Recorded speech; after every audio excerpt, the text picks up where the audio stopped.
David Maidana. Él va a disertar sobre Falansterio de Durandó, así con signo de interrogación.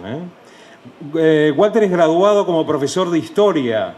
Desde su adolescencia participó en la ciudad de Colón de distintas actividades educativas, culturales y en publicaciones barriales, y es colaborador ocasional en medios locales de comunicación como la revista Entre Arroyos, el periódico El Observador, entre otros.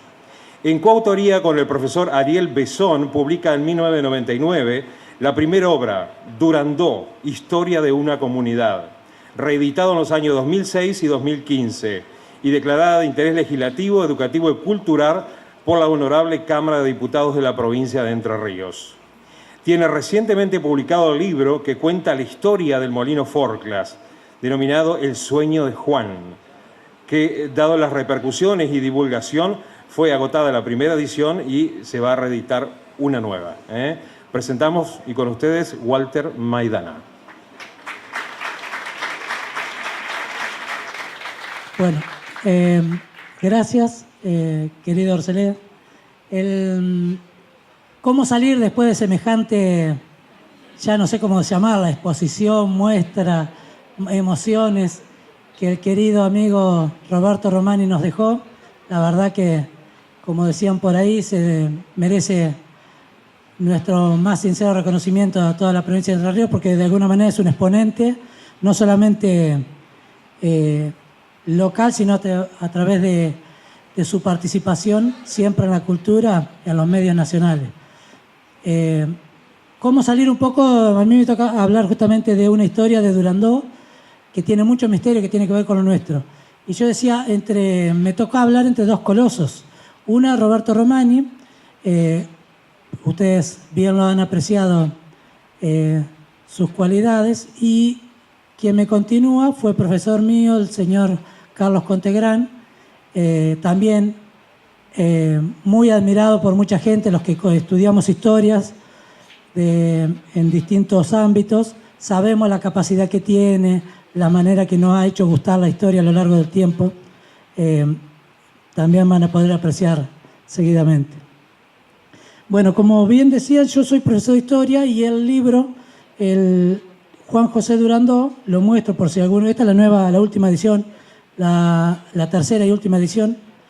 En entrada también hacemos como Roberto, también tenemos en la mesita, están los libros de exposición, con coautoría con Ariel Besón, estudiando el profesorado de historia, allá donde también el profe Contegrán nos dio en aquel momento Egipto, por ahí Grecia, o la querida profesora Celia Bernas, muy lo que son del departamento Colón, conocen la importancia que tienen y la obra que han dejado en todo nuestro territorio. Igual que eso, un agradecimiento también a Luisito Cerrudo, que también fue director hasta hace muy poco del Palacio de San José, ahí de Concepción del Uruguay, el Palacio Urquiza. Y bueno, retomando un poquito cómo es la historia de nuestro Durandó, para que se ubiquen un poco, los que no conocen, está instalado en Colonia Hugues. De Colón hacia el sur hay unos pocos metros, que en todo caso, si quieren después, pues la idea es hacerlo un poco más interactivo, charlar, si alguno al final pasa un pequeño video, un corto. Tenemos un documental de unos 20 minutos, pero lo acortamos a 5 o 6 minutos para que sea un poco más ameno y podamos mostrar algunas de las cosas que se hace más fácil a veces si pueden ver justamente qué es lo que había ahí, cómo fue la historia de Durandó. Don Juan José Durandó, ya lo podemos abordar de distintos lugares. Tiene varios costados en lo que es misterio. Yo digo que viene bien esta convocatoria de querer demostrar desde turismo, desde los municipios, querer investigar un poco más sobre qué pasaba en cada una de las historias raras, aquellas no contadas, algunas por ahí veladamente, y querer investigar un poco más y sacar datos. Así que agradezco desde ya la invitación a los organizadores, por supuesto, a la gente de turismo, de cultura. No quiero nombrar porque me dijeron que por ahí se me puede olvidar alguno. Y lo importante es todo el grupo de turismo que ha participado. Durandó llega acá en 1874. Él había nacido en Italia. Ya de ahí tenemos uno de los misterios, de lo cual en nuestro libro lo desarrollamos bastante. El origen de él. Él se llama, en su libro de administración, que tiene registrado una serie de... profe. Aquí el profe Contegrán, que nos acompaña también. Y como decía, también uno de los mentores de alguna manera de esta historia del molino, porque a pesar de que Celia Bernas es una de las que ha publicado también sobre el libro del Durandó, el profe Contegrán, una de las cosas que teníamos típica en la colonia, íbamos recorriendo con Ariel buscando investigación y nos decía, quien sabe mucho de esto es Contegrán, así que era una palabra autorizada en eso. Así como eso nos decían, tenía una banda de música, tenían una moneda. Son distintas, ¿cómo decir? Tips que había en la colonia cuando hablaban de don Juan José Durandó. Decía, él llegó acá en 1874 a casa de un primo, Juan Luis Villú, y cuando hablábamos del origen de él, decíamos que él se dice que era de Torino, de Turín, que es lo mismo, que en algún momento también fue capital de Italia, la cuna de Italia, muchos la nombran. Y sin embargo, buscando algunos libros más y algunas traducciones que estaban en francés, él mismo se nombra que había nacido en Evionás. Hace al principio del relato, cuando cuenta de alguna manera la historia, dice Evionás, el lugar que lo vio nacer, fue ubicarlo al lado de sus padres. O sea que de alguna manera ya esto que tiene que ver con los misterios, con lo raro, a Durandó lo encontramos desde ahí ya con este tipo de particularidades. La historia del falanterio se cree que la toma, o sea, se sabe que basada en el socialismo utópico de Charles Fourier, que no fueron contemporáneos, si bien es cierto, cuando muere Fourier, Durandó nace 32 años después, o sea, que no convivieron. Sin embargo, él toma esas ideas y va a fundar acá, en Colonia Hugues, esa extraña comunidad. Pero ¿cómo surge todo? En realidad, vamos a obviar la parte de su infancia, que tiene que ver con allá en Europa. Él era, así brevemente les cuento, que era uno de los hijos que había estudiado en colegios católicos donde lo enviaban, y sin embargo, él decía, yo no quiero ser cura, yo no quiero serlo. Se termina escapando de la escuela y va a terminar en casa de Matilde, una de sus tías. Ahí va a crecer desarrollando sus distintas actividades como guía de montaña. Algunos de los trabajos los van a poder ver en el video de los que se hacían allí en la montaña. Cuidando cabras, haciendo trabajo de relojería. Y con tanta particularidad siempre fue su manera de llevar adelante. Era una persona enérgica, atrayente, líder de por sí, que hacía que la gente le llamara la atención. Tal es el caso, por ejemplo, de uno de los relojes que termina de arreglar para uno de los vecinos ahí de la colonia, y le dice hasta cuándo va a funcionar.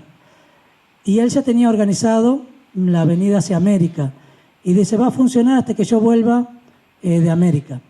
Y según cuenta la leyenda, eso sucedió cuando cierta vez Durandó, una de las tantas veces que viajó de Europa a nuestra colonia,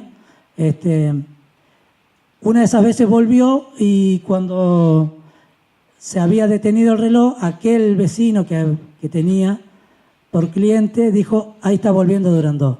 Son algunas de las particularidades, misterios que nos va dejando. ¿Qué son los falansterios? Yo decía que está basado en el socialismo utópico de Carlos Fourier, y tiene como finalidad una comunidad organizada donde distintos grupos humanos se compartan en sociedad en forma aunada toda una autogestión y prácticamente no necesitan nada del resto. Eso nació ya en Europa. Se cree que acá el único de Latinoamérica es el nuestro, el que está acá en Colonia Hugues. Hay por ahí versiones, y eso también es importante por ahí investigar. En Montevideo se abre que también habría habido algunos indicios de este tipo de falasterios o familisterios. Sí hubo en México, sí hubo en Guisa, allá en Suiza. Bueno, así como estaban los fanasterios, los familisterios era eso también, un grupo de familias que se congregaban. Cada uno tenía una actividad determinada. Lo mismo va a pasar en nuestro fanasterio de Juan José Durandó. Y lo que respecta a Fourier, decía que tenía cada uno una inclinación hacia determinadas tareas. De esa manera, así como había gente que se dedicaba a la labranza, otra al estudio, otra a la producción, otra a la música, y así vivían en comunidad. ¿Cuál era el fin? Que cada uno libremente pudiera elegir qué es lo que le gustaba y hasta alternar, rotar. Cuando nosotros planteamos la idea del falansterio, si era así o no acá en nuestra comunidad, nosotros siempre decimos que tiene rasgos falansterianos, mucho de familisterio, y seguramente habían pasado varios años. Los ensayos para querer recrear, que era el fin de esto, nuevas sociedades, nuevas herramientas a lo que en aquel momento era la tecnología industrial, los trabajos hacinados de 14 horas de lo que era el industrialismo, hacía que intentaran buscar soluciones sociales a esos problemas que surgían justamente de la industrialización. De esta manera, este es uno de los tantos ensayos.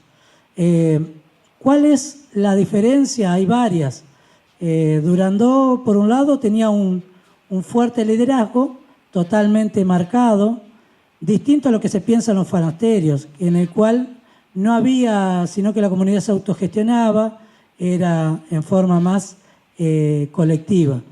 Durandó tenía una particularidad acá en su grupo de gente, tenía un grupo de élite que lo acompañaba, entre esos encontraba a los Macera, padre, don Pedro Macera, Juan era otro, los Audeman, había un señor Cutel, que también tiene que ver con gente que había o participado de alguna manera con él en la parte económica para establecer los diferentes edificios y demás, o bien que habían participado aportando sus tierras, como en el caso de Cutel. De este modo, había un grupo élite que ya lo marca una diferencia con los fanasterios. Por otro lado, su personalidad, totalmente diferente a lo que son los fanasterios, Durandó tenía un marcado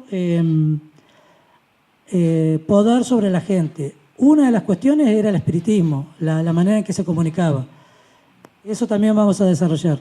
Y también hacía que pudiera interactuar con sus propios integrantes, marcándole distintas pautas, premios y castigos, según era lo necesario para la comunidad. Como decía, teníamos varios costados. La escuela es otro de los puntos que va a marcar. Hay un edificio actualmente, aquellos que no conocen o han visto seguramente en las redes o algún documental. Actualmente se concentran en 5 hectáreas, aproximadamente 4 edificios. 2 de ellos son los que mejor se encuentran en pie. Uno es la escuela, que marca de alguna manera cuál era el fin de continuidad que tenía la idea durandoniana. Otro es el molino, donde se realizaba ahí todos los trabajos que tenían que ver con la molienda, con la bodega. Se tenían una producción muy importante en lo que respecta a la grapa, a la miel, a las sidras. En esas mismas fábricas también se hacían fideos.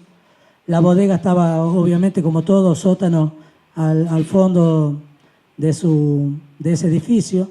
Había otro edificio importante que era la casa principal, donde vivían Durandó, Juan José Macera y sus familias, la cocina.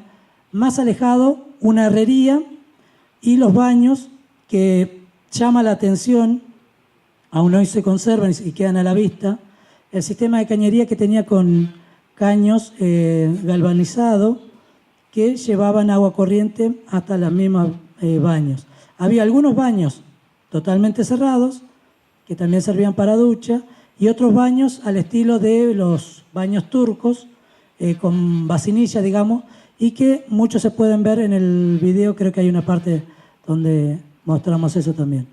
Un gran molino de agua justamente, un tanque de gran depósito, que tenía un sistema bastante particular, con sistema de malacate o de viento, que lo hacían funcionar, depende de la necesidad. Otro edificio que actualmente no se conserva, pero sí estaban los cimientos, es donde estaban la familia, los varones, las familias, los solteros. Esta es la gran particularidad de esa comunidad, que hoy en día parte de eso se puede ver. Hay un proyecto de llevarlo adelante como un emprendimiento en forma privada, en la cual se pueda ser visitado como otro de los tantos atractivos turísticos que tenemos en nuestra región.